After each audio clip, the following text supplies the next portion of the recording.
सकाळी उठलं की गुड मॉर्निंगचा मेसेज आणि एक सेल्फी कंपल्सरी. ठीक आहे. गेलं की डेस्कवर आपल्या दोघांचा सुंदर असा फोटो लावायचा आणि सगळ्यांना बायकोबद्दल सांगून द्यायचं. अगं पण सांगायचं हो सांगतो. जेवायला सगळ्यांसोबत बसशील तेव्हा सगळ्यांसमोर कंपल्सरी व्हिडिओ कॉल करायचा. का?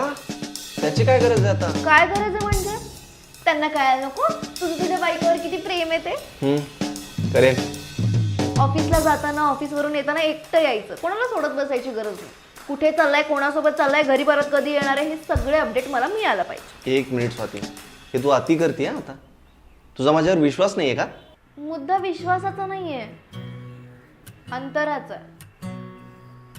आणि अंतर आलं की प्रेम कमी होतं असं म्हणतं. लॉंग डिस्टन्सचं परफेक्ट उदाहरण. जेव्हा प्रभू श्रीरामचंद्रांबरोबर लक्ष्मण हे वनवासाला गेले होते 14 वर्ष, तेव्हा उर्मिला ह्या एकट्याच होत्या. आणि ते लांब होते म्हणून त्यांच्यातलं प्रेम कमी झालं का? तसंच आहे. आणि ते तर 14 वर्ष गेले होते, मी फक्त 6 महिन्यांसाठी चाललोय. माझी आठवण आली ना की पुस्तक वाचायचं. ए पण मी सांगितलेल्या गोष्टी विसरायच्या नाहीत. हा तेवढं करेन. चल.